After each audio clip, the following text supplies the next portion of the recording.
Bonjour à tous, bienvenue sur Sensation. Je suis aujourd'hui avec Catherine Grosse-Villemain, présidente de l'association Steams Memo Plus. Bonjour. Bonjour, merci de m'avoir invité. Votre association se tourne vers les pré-retraités et les retraités. Quelle est l'histoire de votre association et ses objectifs? Donc, mon association existe depuis 21 ans. J'ai une formation particulière, je suis professeure de français et j'ai arrêté de travailler pour me tourner vers les seniors. Et j'ai une formation particulière auprès d'un neuropsychologue qui s'appelle, pour la petite histoire, Madame de Rotrou. Et pourquoi il vous a paru évident de fonder l'association sur ce territoire? Je sais qu'il a existé d'autres structures très éphémères, comme la Mutuelle Sociale Agricole, qui dispensait quelques cours. Et je sais que le Sud Essonne est complètement déshérité. Je sais que ce genre d'association ou d'atelier existe plutôt dans la région parisienne, mais pas dans le Sud Essonne. Vous proposez plusieurs ateliers et activités pour stimuler ces neurones. Quels sont ces ateliers et pourquoi cela précisément? Alors, le lundi, j'en ai un à Étampes, le mardi à Vers, le mercredi à Ormois-la-Rivière, le jeudi une fois à Ancy, une autre fois à Cerny et le vendredi à Balancourt. Donc, le public, ce sont des gens qui ont entre 59 et 95. Vous voyez, le panel est assez large.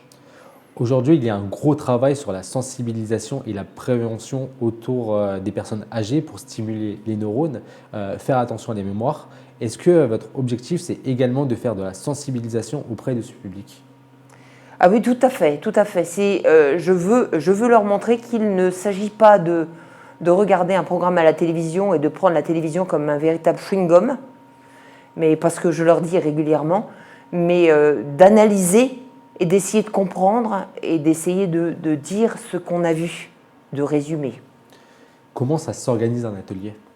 Alors, je commence toujours par monopoliser la concentration avec une lecture d'un texte, d'un écrivain, ou un chant d'oiseau, des chants d'oiseaux, différents chants d'oiseaux, ou alors je fais aussi de la musique, je ne la fais pas, je la fais écouter, ou alors des variétés, ou alors de la musique classique. Et j'essaye toujours de finir par un exercice plus facile pour montrer qu'il n'y a pas d'échec.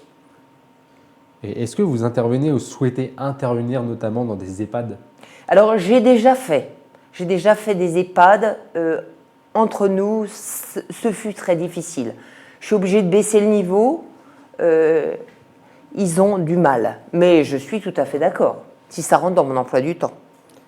Comment procédez-vous quand, par exemple, les personnes âgées ne sont pas stimulées, les neurones, depuis plusieurs années? Alors, c'est simple. Je me débrouille pour faire des exercices à tiroir, des exercices plus ou moins faciles, en leur donnant des clés pour qu'eux-mêmes y arrivent. Donc, c'est-à-dire que ceux qui n'ont aucune difficulté vont faire l'exercice tel quel, et ceux qui ont plus de difficultés, pour pas que ce soit un échec et pour pas qu'ils soient malheureux, j'essaye de leur donner des pistes, gentiment, discrètement, pour ne pas les vexer, pour qu'ils y arrivent beaucoup plus facilement. Pensez-vous que votre association fait partie de ces associations qui luttent contre la sédentarité et l'isolement des personnes âgées? Alors ça, j'en suis persuadée. J'ai des personnes qui sont complètement isolées, une majorité de veuves d'ailleurs, qui sont toutes seules. Certaines même ne s'habillent uniquement pour venir me voir. Je suis d'avis, comme certaines associations, que la jeunesse a également un rôle à jouer dans la lutte contre l'isolement en rencontrant des personnes âgées, en échangeant avec eux. Mais quel est votre avis sur la question? Ah mais je suis tout à fait d'accord. C'est bien d'ailleurs pour ça qu'il y a des crèches à côté des maisons de retraite. Donc c'est vrai, c'est stimulant. Donc moi je stimule, mais s'il peut y avoir des jeunes qui stimulent dans les maisons de retraite, c'est parfait. Vous exercez donc votre métier depuis 21 ans maintenant, votre fonction en tant que présidente au sein de Steams Memo Plus. Est-ce que vous avez remarqué une évolution notable, notamment au niveau de votre structure? Alors écoutez, j'ai des élèves que j'ai depuis très longtemps, donc ils ont l'habitude de ce que je fais. Régulièrement, ils disent que je noie le poisson, c'est-à-dire que je fais un exercice, je ne demande rien, je fais un autre exercice et je reviens à l'exercice précédent. Donc ça, c'est un peu plus difficile, ils ont l'habitude de moi. Et j'ai celle qui a 21 ans, qui me suit depuis 21 ans. La pauvre a fait des AVC entre-temps, mais elle se débrouille très bien. Qu'est-ce qui vous a donné envie de vous engager auprès des personnes âgées? Ce mélange entre l'assistante sociale et le professeur. Si des jeunes veulent rejoindre votre association, quelles sont les compétences à avoir? L'attention, le silence, voilà, et la volonté d'entraide. Parce que vous avez certaines personnes âgées. Alors, quand on est très nombreux, je ne peux malheureusement pas aider tout le monde. Donc, je serais enchantée si j'ai des bénévoles qui viennent, qui savent écouter, parce que ça, c'est quand même très important, qui savent aider. Plus tard, est-ce que vous avez pensé à notamment faire évoluer votre structure en recrutant davantage de bénévoles, notamment avec des candidatures, examiner plusieurs candidatures, mettre sur des forums ou des groupes pour aider A priori, non. Non, je fais tous les exercices moi-même, donc ça va sembler un peu prétentieux, mais j'estime que moi, je les connais parfaitement, ce que je fais. Donc, c'est plus facile pour moi de les dire, de les donner. Je pense que si quelqu'un venait parler à ma place, ça serait plus difficile. Moi, je les connais par cœur, mes exercices. Donc, je voudrais bien être aidée. Bon, si quelqu'un veut, mais je me débrouille toute seule. Et concernant les ateliers, est-ce que vous avez pensé à les faire évoluer, notamment plus tard, par exemple par les applications via les portables, les applications sur portable? Oh non, je pense que non, non. Alors par contre, je parle quand même d'une évolution, parce que j'avais oublié de vous en parler. Quand j'ai suivi ma formation, on m'a dit demande à chacun de venir avec un journal et lire son journal et dire ce qu'il en pense. Moi, je refuse de faire ça. Et donc, effectivement, on s'arrête régulièrement, on parle de l'actualité, des choses comme ça. Mais je n'ai pas de moment formel où quelqu'un me lit un journal. Non. Voilà. Donc, je suis... Et j'essaye chaque année, alors ce que je ne faisais pas au début, de donner un thème. C'est-à-dire qu'il y a 2 ans, on s'est occupé des personnages célèbres de la littérature. L'année dernière, des animaux. Donc, je donnais des animaux précis dont il fallait se rappeler. Et je faisais donc un rappel de tous ces animaux à la fin du cours. Et cette année, on parle cuisine.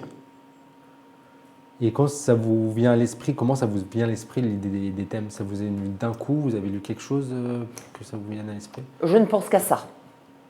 Voilà, c'est simple, c'est régulier, en vacances.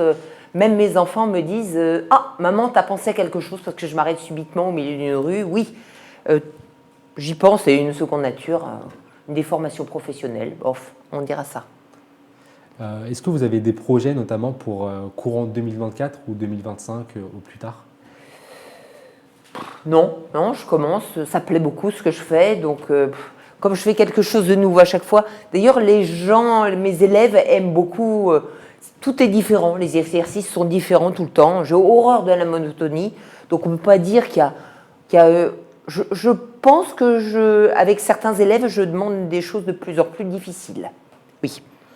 Est-ce que vous souhaitez conseiller nos auditeurs, les gens qui regardent Radio Sensation, vous avez des conseils pour stimuler les neurones au quotidien? Alors voilà, écoutez, ce qui est le plus difficile, c'est qu'on perd sa voiture, on perd ses clés spécialement. Alors là, tout le monde m'en parle. Voilà. Alors, c'est peut-être idiot, mais vous les posez, vos clés, sur la commode et vous dites, ça peut être ridicule pour son conjoint, je pose mes clés sur la commode. Ça marche. Franchement, ça marche. J'ai l'habitude de dire que la mémoire, c'est quelque chose qui est à tiroir. Donc plus il y a de tiroirs, mieux c'est. Donc non seulement vous voyez la commode, mais vous le dites et vous posez les clés. Donc voilà, ça c'est un exemple. Et puis le reste, il faut venir à mon cours. Bon, on va inviter nos auditeurs et ceux qui regardent Radio Sensation à venir chez Steams Memo Plus. Merci en tout cas Catherine Grosse-Villemain d'avoir été avec nous sur Sensation. Je rappelle que vous êtes la présidente de l'association Steams Memo Plus. Vous pouvez retrouver cette émission en podcast audio et vidéo sur le site et application Radio Sensation.